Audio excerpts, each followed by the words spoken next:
Welcome, everybody, back to the Segal Talks here at the Martin E. Segal Theater Center, the Graduate Center, CUNY, out of Manhattan, still the epicenter of the COVID monumental crisis, the tsunami, the disaster which we are experiencing. And we here at the Segal Center, as always, are a place where we listen to the voices of artists, and we create a dialogue between academia and professional theater artists, and the experimental scene and the establishment, but also international and American theater. We have done that for over 10, 15 years. Thousands of artists went through our rooms, and we felt that especially now in a time of a crisis, in a time of uncertainty, it is important to continue what we're doing, and even more important to hear from artists, as we said in all our other emissions too. They are on the right side of justice, on the right side of history, on the right side of progress throughout centuries. And one wishes people in positions of power would listen carefully and closely to what artists say, what they experience, the meaning they create, and what they try to teach us, what they often foresee in their work, what they, as Rancière would say, they anticipate the future. They have that gift and try to put it into a form to make us more comfortable with it, to reflect, and to also understand that perhaps we live not even in the present, but mostly in the past, and we should be alive, we should be in the moment. With us today, we have a very important guest from India. After Abhishek Mumbar and Anurup Roy, is the second time we hear from this great, large, vast, and significant country we do not hear enough from, we do not know enough. One of the oldest tradition of theaters in the world, going back from the Kathakali dancing to the Sanskrit theater, one of the earliest forms of recorded theater and form that are still practiced. So I welcome with us Zuleikha Chaudhari, and thank you for joining us. Thank you for having me. Thank you. Carol Martin said, Frank, you have to talk to her. You have to listen to her. Your work is significant, is important. You actually base your work on the idea of lived experience and memory and the truth production, or how truth and the law and how can it all be performed, and law and performance is in a way what we are doing now. We perform to be COVID participants, and there's a social choreography going on to stay in our houses, how we can go out, how not, the distance, what we wear, the mask, like in theater, and we experiencing it all in a very different way. We had just this week calls from Hungary, this disastrous situation where people were forced, 60% of people had to force to leave hospital beds. We heard yesterday from Romania, where the police is going into Roma houses without any reason, beating up women, children, and others because they think they are the ones who brought the COVID virus. It is disastrous what happens in many parts. Others are doing so well, like South Korea, or we heard from Taiwan, even South Africa. Basil Jones told us, that things are under control. All alcohol shops are closed. You cannot smoke, no cigarettes. And these things are tough, but they are going well. So how is it in India? When we heard last from Anurupa and Abhishek, it also was very, very traumatic. So tell us a little bit, what is happening in New Delhi? That's, I guess, where you are, and what time is it? It's now about 9:35 p.m. And well, the situation in India is that, as you know, as both Abhishek and Anurupa mentioned, we have been, we're in lockdown. In the last 2 days, the lockdown is theoretically supposed to have been not so locked down. So we've opened up, which means that private businesses can function at 33%, for example. Domestic help can come back to work. I think there's no buses, there's no public transport. So this means that people who have their own cars or bikes, etc., can sort of slowly go back to work because course, a large, everybody has to work. And, as everywhere else, the economy isn't so hot. This has kind of happened at a time where we're also just beginning, I think, to begin to peak. So in the last, I think, 2 days, 3 days, I think by yesterday we were up to 50,000 cases. I think yesterday Delhi had 500 new cases. So it's a bit, I think everybody is partly in a bit of shock because everybody is worried. The alcohol shops opened yesterday after, I think, 42 days. And immediately there were huge queues. There was no social distancing. Nobody was wearing masks. I think Bombay has shut down again, if I'm not mistaken. Delhi is still open. The cases I heard in Gujarat, in the city of Ahmedabad, they're completely locked down. For example, I think only chemists are open and very basic Pharmacies. So, I mean, I think everybody is a bit tense and a bit concerned. Because we are just beginning to peak. We're just starting, starting there. The situation with the migrant laborers has been, as you know, also from Abhishek and Anurupa, quite an ongoing concern. Tell us more, because I'm sure not everybody was listening. Tell us a little bit about that situation. Well, when the lockdown happened... How long was that ago? How many weeks have you been in lockdown?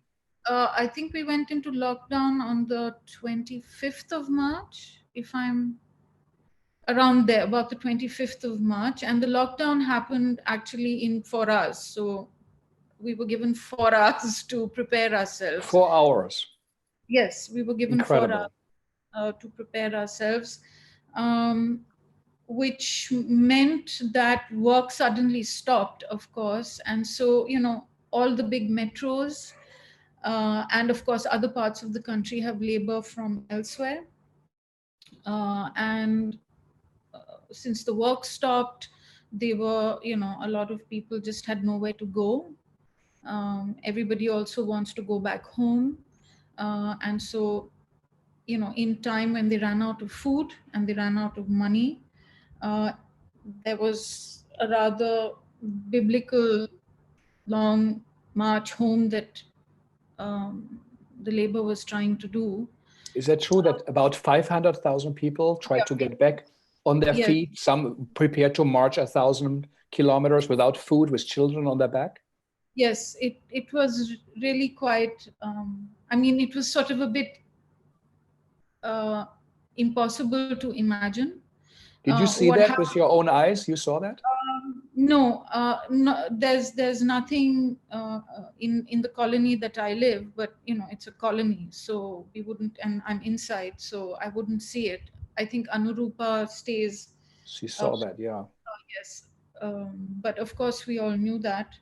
And then the states in India themselves went into a lockdown, so nobody could leave the state. So there were a lot of people, I think that of course who couldn't cross the border. I think some managed to walk, but not everybody.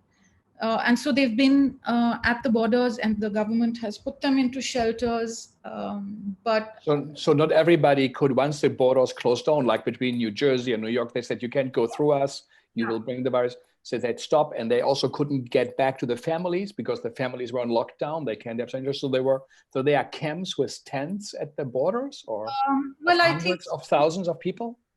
Yes, so I think schools were repurposed.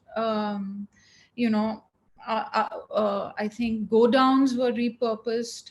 But of course, I think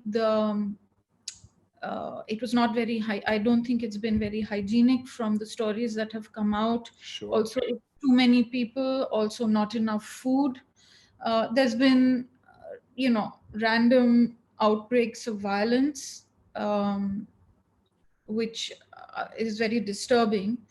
What kind of Um, violence well, I you're think referring to? because people don't have food, because it's really unhygienic, because nobody can be on the point talk to their families because they don't have enough money on their phones. They just don't have money.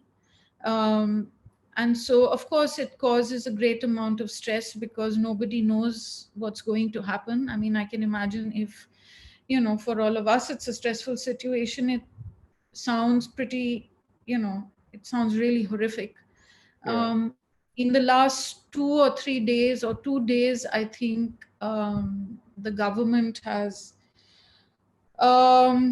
is sending people back now slowly from the shelter, so back to their homes.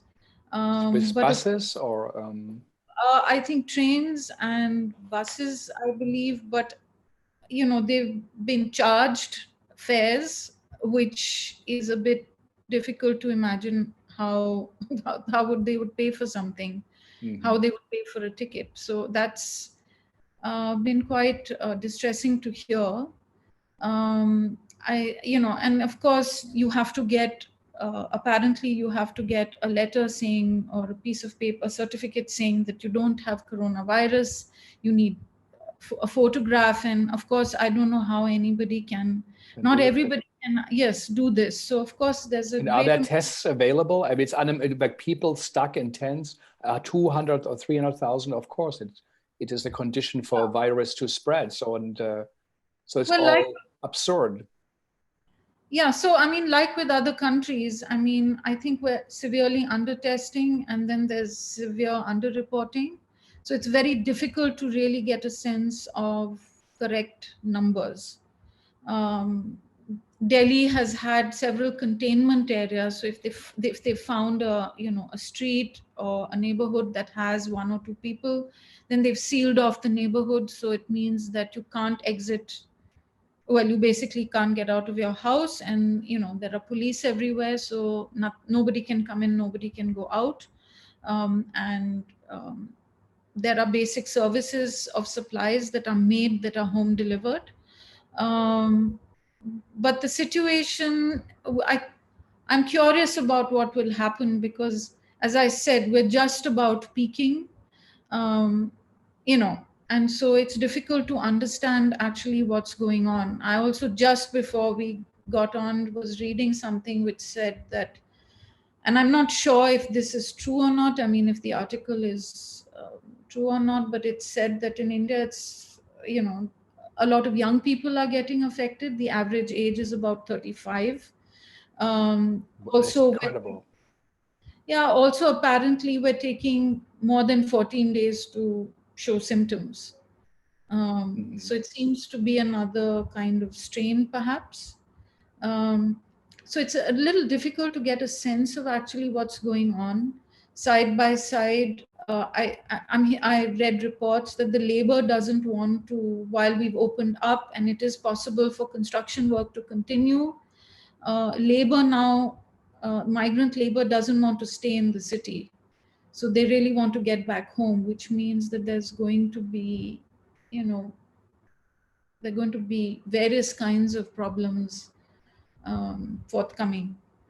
Yeah, this is just incredible. Yeah, and this is the big fear, that this virus that up until now has been so stable, that it didn't change. There are tiniest mutations, if I understand right, and normally often a virus self-destructs or mutates. That's why some people say, well, it must come from a lab. Nobody knows, of course, for real at the moment.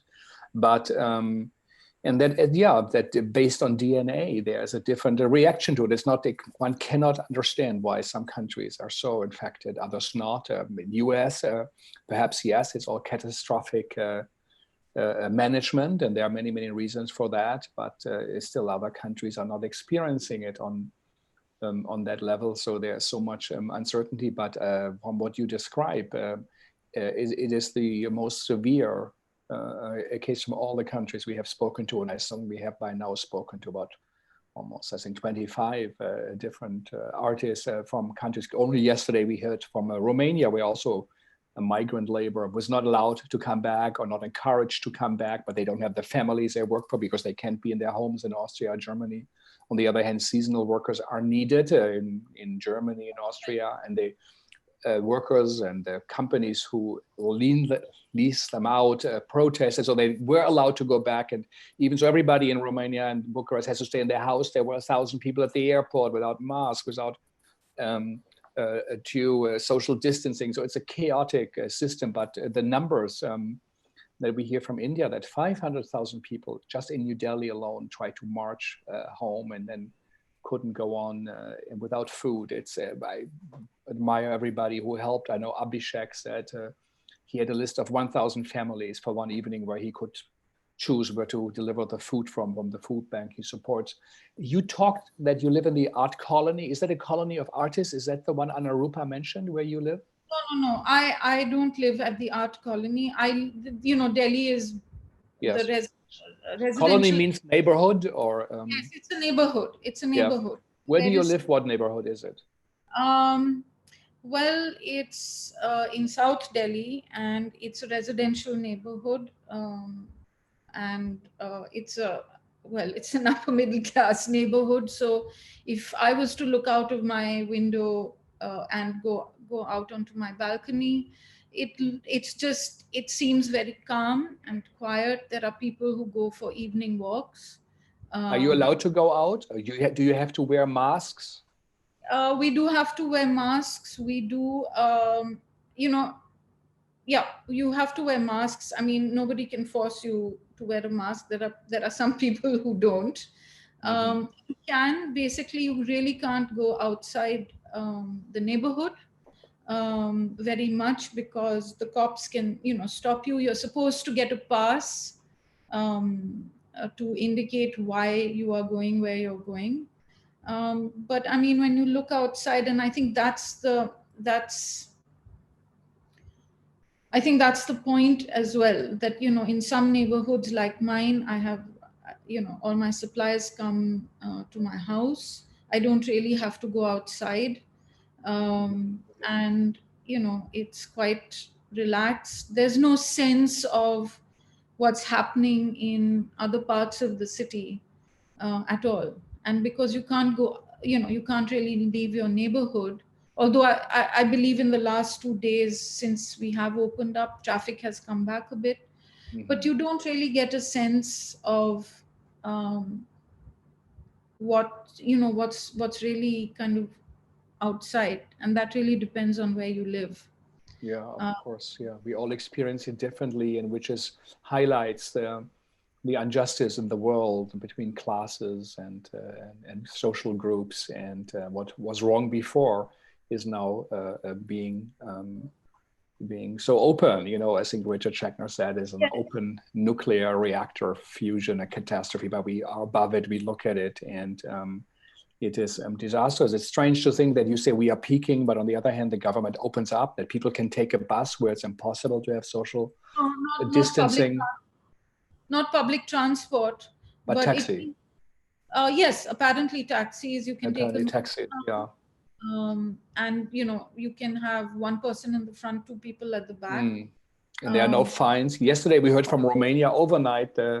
The prime minister said everybody who doesn't wear a mask has to pay up to 5,000 euros, which is impossible for people to pay, especially, of course, minorities like Roma or others in Romania. So it is disconcerting what we hear. So for you, you are a theater artist. How do you see that? How do you experience this?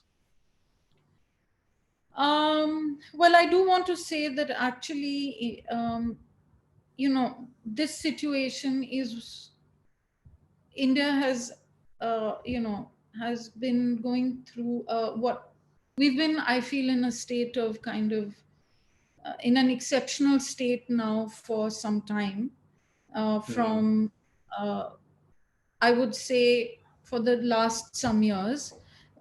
Because there have been a series of things that have happened within the last year. In August last year, I don't know if you know or not, the government repealed the law in Kashmir, which made it, Kashmir has had a special. Tell our listeners again, yeah. Kashmir has had a special status, and the government sort of basically repealed that status, making it, it has no, it's part of India now and does not have, whereas previously from independence it's had the option, at least theoretically, of deciding whether it wants to be part of India or not. And this was repealed, Article 370, which was repealed very suddenly. Kashmir went into lockdown. Yeah, great provocation. There were protests then. Even cell phones were shut down. People could not use it. Internet was shut down. All of a sudden, of course, the Muslim minority, was suffering, and it's a clearly nationalist policy, right? Yes, and then we've had, which I think Anurupa spoke about, we had the anti-CAA and anti-NRC protests starting against the government. Yeah. Yes, so I mean the Citizenship Amendment Act basically says that minorities from Pakistan, Bangladesh, and Afghanistan who are Sikhs, who are Christians, who are Parsis, who are Jains, and who are Hindus can get citizenship in India, but not Muslims. This in tandem with the National Register of Citizens, National Register of Citizens. The combination of that has worried people that minorities can be made illegal immigrants. So basically, people who lived there for generations, right? Yes, people who lived in India for generations. So basically, have no passport, cannot prove. Well, you have to have the government outlined, and this happened in Assam, which is in the northeast, and they have a list of documents which you need to have. Now, of course, not everybody has documents, and so a huge amount of people were then just, there are detention camps in Assam. And so the combination of the two, and then I think in November last year, the Home Minister said now this would apply to the whole country. And so there have been huge protests all over the country about this. And it's been it's been a series of things. In February, because of a clash between the anti-CAA and pro-CAA protesters. I don't know if you heard, but while President Trump was here, there were riots in Northeast Delhi, again targeting the Muslim minority. And so it's been a series of very, very difficult moments. We've had protests non-stop. There's been violence against students, violence against Muslims, and one after the other. So it feels like coronavirus is one more thing in the midst, on top of all of this. And of course, during this time, for example, activists have been jailed who participated in these protests. Muslim young scholars and students and activists who participated and who were part of coordination committees have been jailed, within the last 10 days. And so it's actually been one thing after another.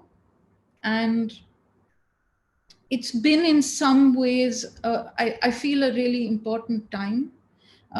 The protests happening were very, very powerful. They were I don't know if you heard of Shaheen Bagh and other protest sites where for the first time, Muslim women came out. Mm-hmm. The majority of the protesters were Muslim women, some very old, others students. These were, and it was very powerful. Yeah. It also very, in a way, I don't want to use the word exhausting, but everybody was really going to multiple protests in a day, because it was, it's been important to show up for solidarity and just be there, because bodies matter and this presence matters. And in a way, it has been, for me, also a very important moment to think about what theater does, because in many of the protests I attended, and these protests have, of course, there's a coming together, there's a shouting of slogans, there's been music, there's been art, and there has been a kind of coming together as a community around, or communities around, the ideas that are in our constitution. Um, and it's very performative, right? And to be part of that, where you are part uh, of of something equally imagined but equally real, and you participate in that. For me, it's really been a moment I really did at that point, which was through December, January, February, really have to, I've really been thinking about this question of, in a situation like this that is so powerful and works with similar ideas of, if you can imagine it and if you can perform it, if it becomes, in that way it becomes real, then it has possibilities. And that played out, in forums like this. I've really thought about, what does it then mean to make theater? um, um, I also went, there was a people's tribunal, um, which was about the police action in one of the states, Uttar Pradesh, where there was immense police brutality. And it was really interesting, because I was there with a whole bunch of activists, and it was a proper people's tribunal. And it was, again, very, very moving and very, very powerful, up until the point where, one of the judges said, and because it was situated very close to the Supreme Court, said, I wonder what this means to the Supreme Court. Whatever we say today, will it make any difference? And so I feel that it's a moment to really think about what one does, in terms of what is the material that one uses, what is the form one takes, and I think more importantly, who does one perform to? I feel this is a very important question, and something very much that I am trying to think through.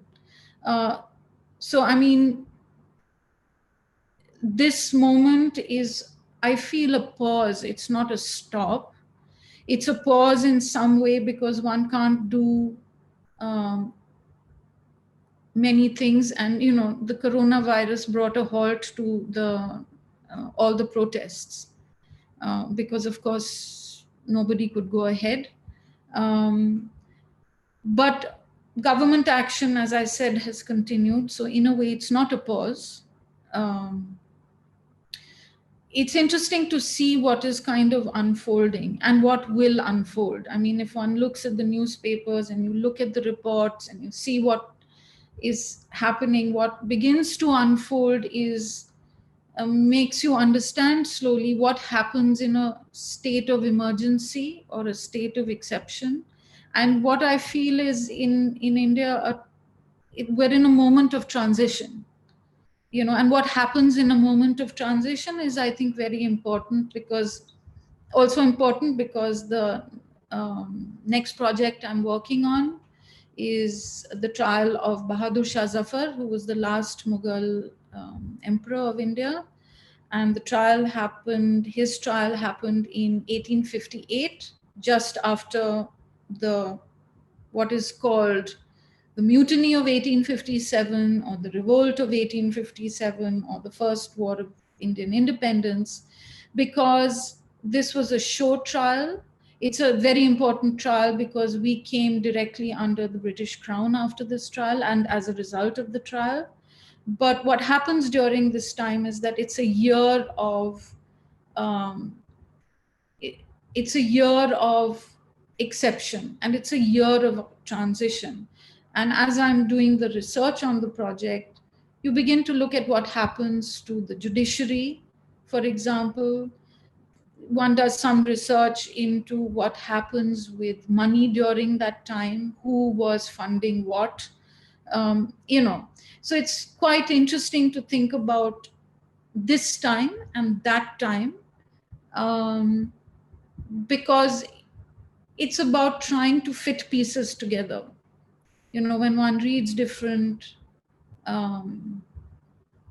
if you read different news reports, like, for example, now after Goa, I'm sure you know Goa is one of our states. In 2018, the government had banned mining there. Now, apparently, in the last week, a big mining company is trying to get it restarted because everybody needs jobs, and this will provide it. Then you hear that the Supreme Court was asking, why is it important to pay migrant labor stuck here wages, since apparently the government was giving them food anyway. Then you read reports about that kind of hint at the fact that India is kind of preparing to give land to companies that might want to invest here, who were based in China, for example. So it's interesting to kind of slowly try and fit it all together, because some narrative begins to become clear. And so that's what I have actually spent some time doing, because I'm interested in this, what happens during an exceptional time. Yeah. What happens during a time, what happens to various institutions, and what happens, because I'm interested in law and law as performance, of the performativity of law. I'm interested in also what happens with law, and what fictions become reality in a moment like this, and what is performed and therefore made real. It's not only it's not only artists who do it. It's not only artists who bring into being realities.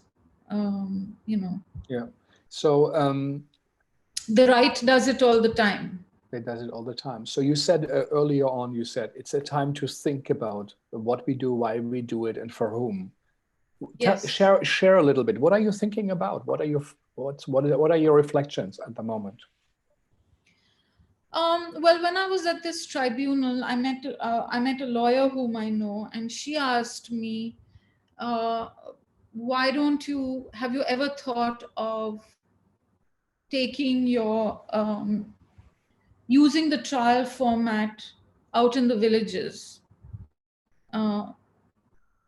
using some of the material, because one of the pieces that I was due to travel to Melbourne with, and I couldn't because of the lockdown, is a historical trial that that happened in India. It is a trial about an imposter, and the trial was about his identity. And it is an interesting trial because A, it took 16 years, and B, it is an individual versus the state. So a very large estate in undivided India was owned by three brothers. The middle brother apparently goes off to a hill station, dies there. The other two brothers die, and the estate, which is a vast piece of land, is taken over by the British Court of Wards. One day, a man, an ascetic, or like a monk, sort of 12 years after this man has died, is found in Dhaka, what is now Dhaka, and recognized to be this brother who has died. Basically, the Court of Wards refuses to recognize him, and therefore he goes to court. So it's an individual going against the state to say it's me. So it's basically it's a case about identity. The Melbourne project, the Melbourne version. So this project is in the form of it's partly a reenactment, partly a retrial. It has this project has a judge, a lawyer, and myself. It's called Rehearsing the Witness, the Bhaval court case. One of the things I'm interested in, which came from this material, was the actor as an imposter, or the imposter as an actor. So it really hinges on the actor at one level, but it's also really looking at citizenship as performative. Mm-hmm. And also, as you said in your work, you try to perform the truth. I mean, trials have been a legacy in theater and Yes. of plays, and now Mila Rao, who did also the Moscow trials, the Congo trials, Heinrich von Kleist, is great trial plays, and so many, Brecht, and of course, and others. So it is what is truth, and that the truth has different sides, and you look at it in a way that perhaps represents laws that are superior to justice that is at the moment, and is not progressive justice. Antigone, who says, "I will bury my brother," even so it's against the law, but you are breaking the law of mankind, of ethics and morals, and she, in a way, sacrifices her life for it. It's unfortunate that all the heroines will have to die at the end. Should be the opposite. But do you feel at the moment, because performing memory, you said, is in the center of your work, do you feel that what happens now in this moment when you are in New Delhi, is that something where a performance tradition will come out, or a way to perform this? It will be something new. It will connect people because everybody shared that experience. Is there something, what you detect in the Indian theater scene, New Delhi theater scene, where you feel this will be a changer, it will be a game changer? I'm not sure. I think I'm not sure, because of course at one moment it's a time to think and reflect and to see. On the other hand, of course, everybody needs to get back to work. It's not just about wanting to get back to work. People also do need to get back to work. So it's too difficult to tell at the moment actually what this moment will mean. And as I said earlier, this moment is one moment coming on top of a lot of moments in Delhi and in India at this time. It's been one thing after another. It also means that people in Kashmir who had the lockdown imposed by Indian police now have another lockdown imposed by the same police. It's a Guillermo Calderon from Chile who said, we were out in the streets protesting in December. The police was shooting into the eyes of protesters, about 400 shooting, some of them killed, but it was most probably in order. And he said, now the same police is pretending or trying to protect us. And he said, we can't go out, we can't protest. In Tunisia also, like, things are on hold. So it is a confusing situation. And do you feel that theater will play, or performance in India will play a role in kind of creating meaning, sense out of it? Will people look at theater to try to cope with this situation? Well, as I said, I mean, the protest sites have actually emerged as as also a very creative space, and it's urgent. We're in an urgent moment now. You know, we're in one urgent moment after the next, and I think people in the theater are trying to respond to that in a number of ways. What do One they is do? Tell us. Or even in the demonstrations or right now, what are Indian theater artists doing? well, I think either people, or certainly while the protests were going on, either people were trying to create new work as part of the protests, in the protests. I think there were also a lot of people involved in organizing protests, because there were many simultaneously in Delhi, for example. It was not just one site, it was all over the city. And a lot of people were involved in the organization of that. Um, there subsequently, when the violence in Delhi happened, I know that a lot of people were organized in relief efforts. So, you know, organizing food and medical attention to people. And as a result of that, actually, in this moment, there have been already a lot of networks set up, which people are using now, because there are, you know, there are a huge amount of NGOs, non-profit organizations, and you know, people like Abhishek who are involved in and Anurupa who are involved in organizing, making sure that, you know, finding out where there are pockets of people who have not received food, where government relief efforts haven't reached, or they haven't received it for whatever reason, and then putting out calls for donations, so that, you know, people donate, and so they can get enough food. And um, I think that's equally important. Yeah. I think it's very important.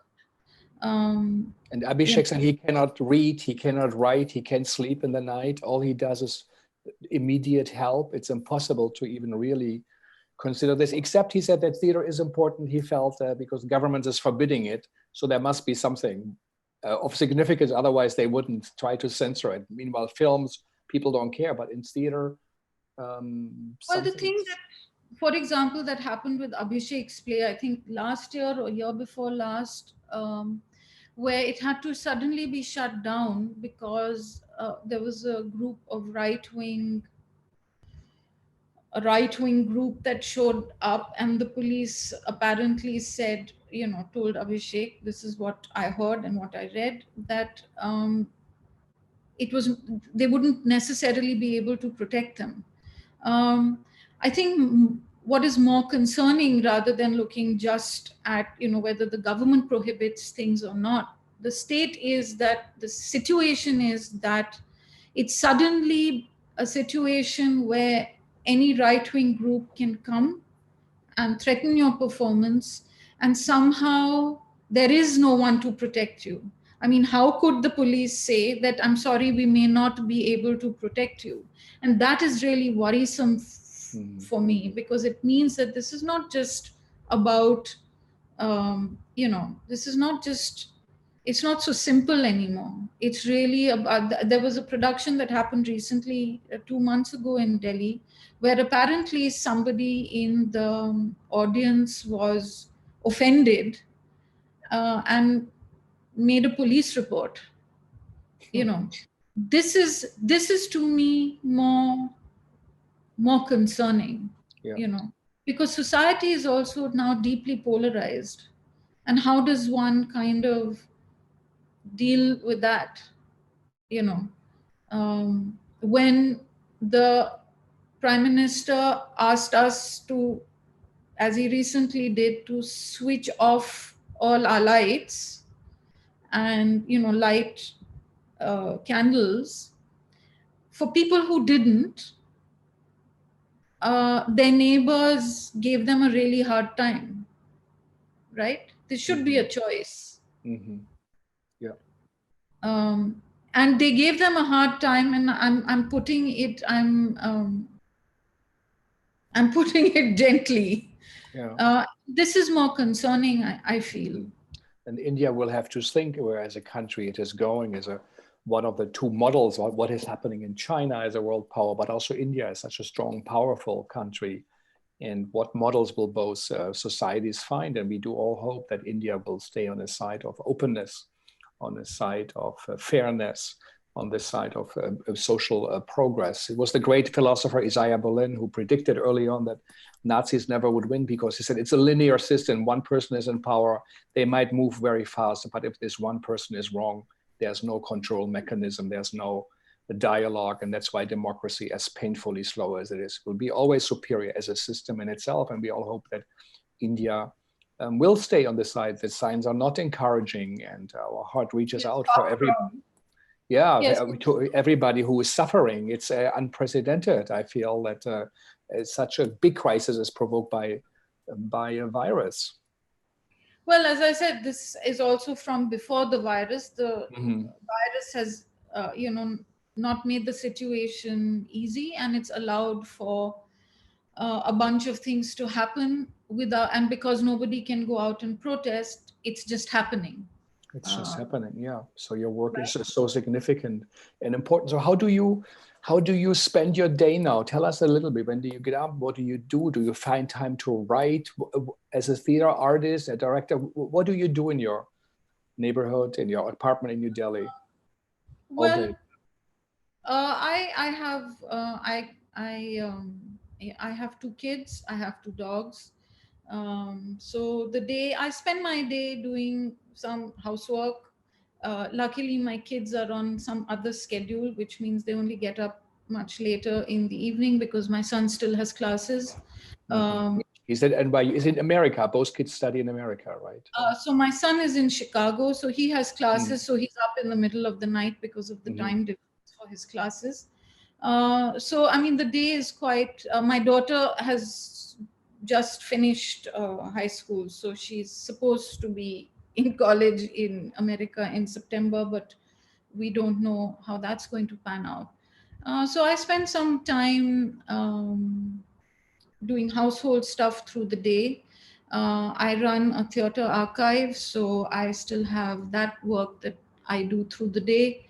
I spend some part of my day thinking. I spend some part of my day researching my new project. And by the evening, we all go on the terrace and spend some time with the dogs. I look for rain every evening because it's now getting very hot. And then the kids and I try and spend some time over dinner, either listening to talks or talking about art and activism. It seems is the general topic of conversation at the moment. And the day is pretty filled, actually, between all of this. It's not so difficult for me. I feel I'm in a way quite happy to have the time, and I suspect it's also one will have to adjust to what it means not to be traveling around the world as often as one does. I think, what does it mean when one says, there's a lot of, the world must change and it all should change. I think this is not so easy when you think about it in terms of one's own life. What does this mean? Will we choose not to travel as much as we do? I think about that a lot because I feel that, as everybody has said, there are some warning signs over here about what's to come, and what can come could be worse than this. And what does it mean to actually take that on? It's not just words to say things should change. Actually, that has ramifications for all of us in our day-to-day lived life. Right? How many times a year will I be able to travel? Should I travel if I can travel? what does it mean in terms of, you know, how I live my life and how I am with people I work with and for people who work for me. What does this mean in terms of my interaction with them? I think it's not going to be that easy, and I personally am not sure that there's going to be a big change, because while everybody says they want it, everybody's also trying to get back to a normal, right? So I mean, I think it's for me, it's a curious time because I don't know what's to come. I don't know if it will get worse, if it will be better, if it will stay the same. It's too, if it feels too soon to tell, and it feels like this could easily be just a small couple of months that we'll remember that we all had to sit down at home and we could, you know, and we weren't allowed to go out. So I'm not sure. I feel it's quite a difficult moment to assess. I feel it's important to be able to do what one can do. So yes, if one can donate, one should. If one can look at what is to be done for the ecosystem of theatre, because it's a varied ecosystem. There are artists who work with traditional forms who, you know, should be making engagements, and because they have to go out and perform so that they have money for the rest of the year, they're not being able to do that. And so, you know, there are organizations and people who are also crowdfunding for them, for different kinds of artists, for street performers. And so the time is spent actually with that, and I think that that's very important. I think it's very important to stop thinking about oneself and to think about other people and think of ourselves as a community, which um, seems to have happened at the moment. You know, everybody I feel is quite concerned about one another, uh, and is not necessarily thinking about, well, when can I do my next show? You know, and I think that's very positive. I think the last 3, 4, 5 months have been a rehearsal for this time also to build networks of support, you know, which are coming very much in use. Um, so I think that's quite critical and important. I think in terms of my own work, having to think about this present moment and how one, since I do work with historical material, how does what does historical material, what can it reveal about this present moment that we're in, about, you know, states of exception, questions of identity, and actually quite a lot of issues that, you know, are at stake in India at the moment. That's important to me. The form that it takes, uh, as I said, I've been working with the trial formats. You asked a little earlier what I meant when I said where do I show the work. So far, I've shown the work in, you know, um, mostly in sort of a visual arts context, so in a biennale or a situation like that. Um, and I'm asking myself whether these are the only places I can show my work or should show my work. Because after all, what is the work about? The work is about unfolding or questioning actually what art does in one way. My series, Landscape as Evidence, Artist as Witness, puts the artist as a witness and their art is evidence. So the question is, if art claims, uh, and which I believe it can also do, whether it's, you know, if we're saying that art asks an old question in a new way, or um, puts forward a new claim, what happens when you put that material in a place like a court? Um, can it do that? Does it do that? Because I mean, I do believe that what art generally can, if I was to kind of be very general about it, is that yes, it can re-articulate something, it can reveal something, and that's very important if one has to find new perspectives, find other ways to look at, you know, something that seems to not be shifting out of its status quo. But I also feel that this has to be put to a test. And that's partly what my projects do. Uh, the project is self-reflexive. It's also a question to myself and what I do. On the other hand, the historical projects, trials, as I said, is a way to look back into history a bit, to see, to try and see if one can trace where we are right now. The question of identity is very important at this point in time. Who the government is asking people at this time with, you know, the CAA and NRC to basically take the onus on oneself to prove that one is the citizen. You know, we have a lived experience of, you know, there are people who are born here, who've spent generations here, to be asked now to prove you are who you are. You know, it's something to be considered, it's something to be thought through, and of course then, as the protests did, challenge it, because the protests earlier in the year, basically people were saying, I will not show my identity papers, I won't do it.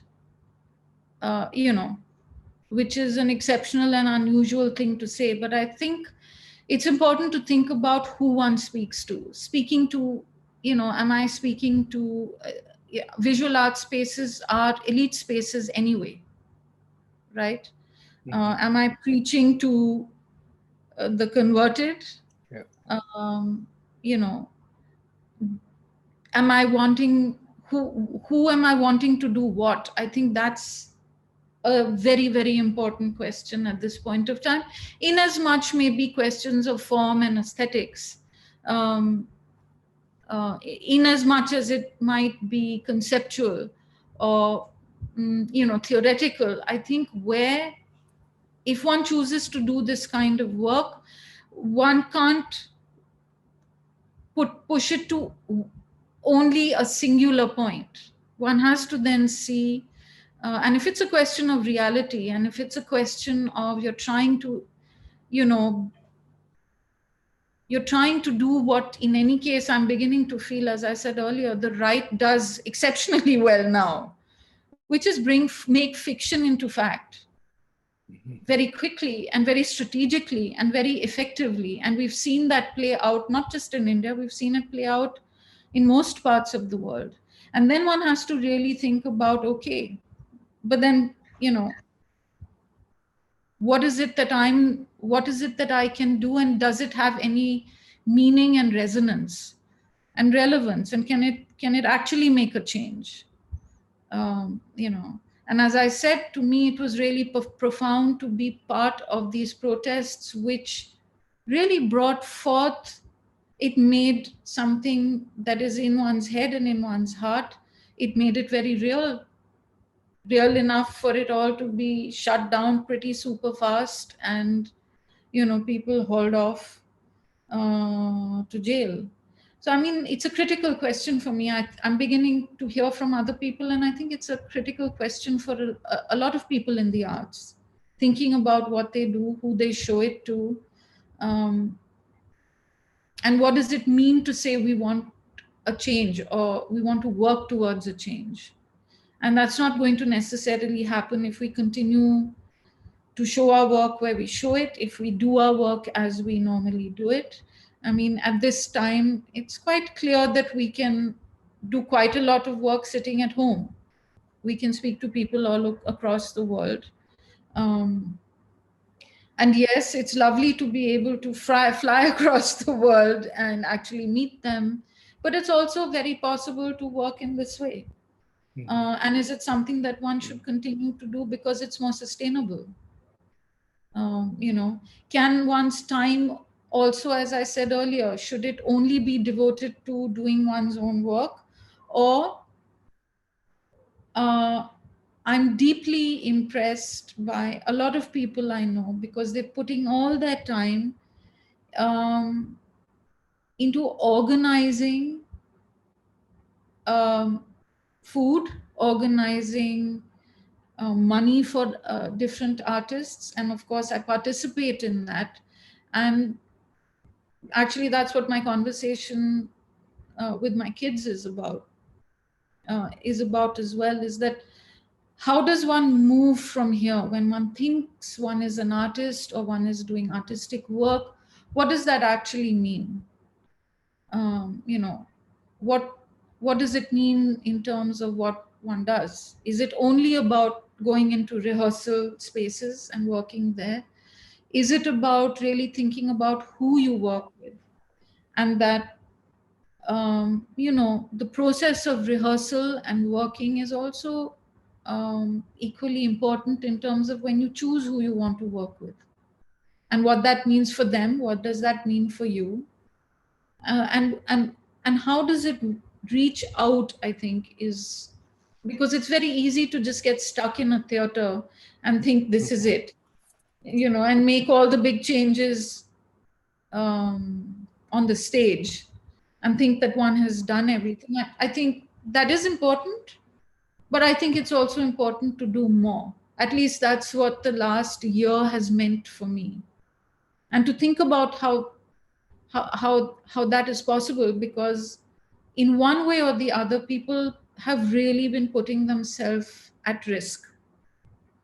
You know, whether it's somebody who chooses to go out and actually at this point, whether with a mask or not, and with gloves or not, you're handing out food, you're out there in the open, you're meeting hundreds of people, that's a risk. Whether you are, yeah, whether you are organizing a protest at a point when you know that the police can come down at you, that the government can come down at you, and you go on doing it, that's a risk.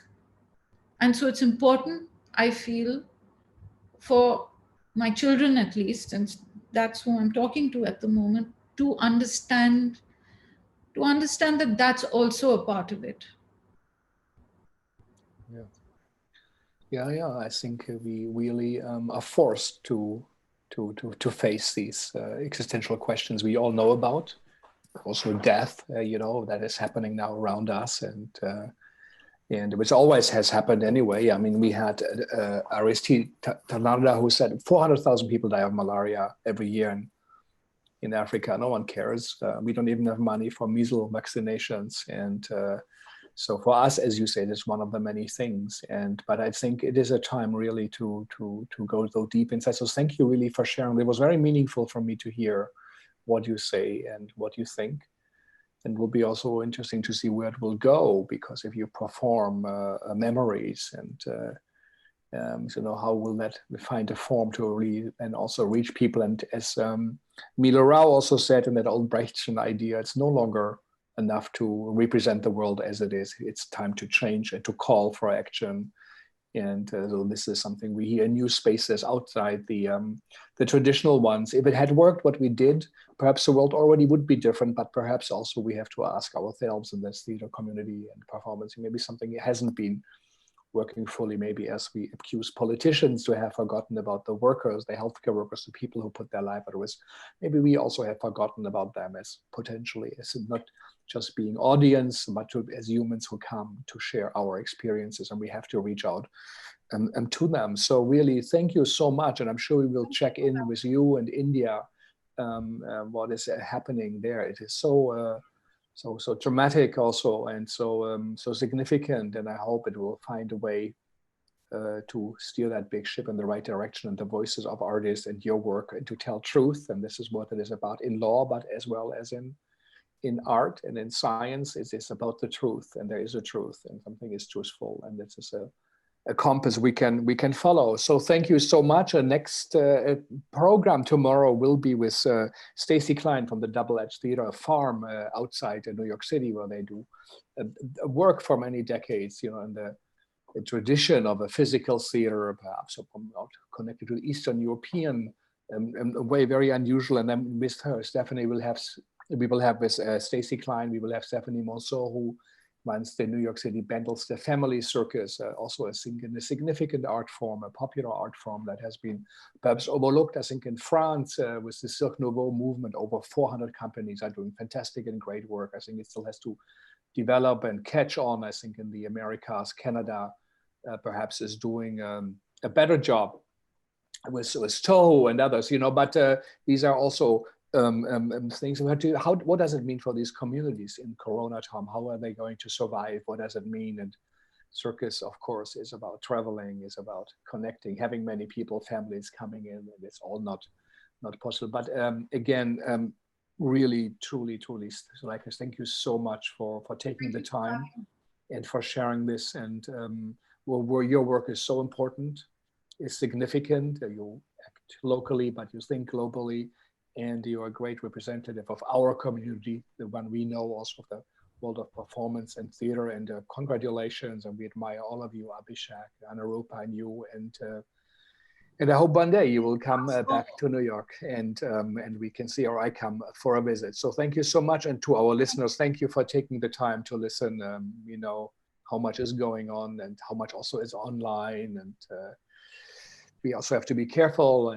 And as Lula Arias said from Argentina in a great contribution on Monday, she said, I'm alone in a way, but I'm not really alone. I'm with my family. I don't even have the time where I could normally create. And I'm with my family, but also not with my big community. So she said, it's such a strange time. And she looks since 7 weeks out of her window, seeing the same trees whose names she likes to learn. So it's an unusual time. So thank you for all of those who do listen, that we can be part of that time. I think it's very significant to hear the voices also from around the world, and not just our own experiences. And I hope you all will be back. Thanks to HowlRound for taking on to host us every day during the week. We are the only theater institution, as far as we know, in the Americas, perhaps also European, that every day produces new content related to this. So this is quite an exceptional time also for us.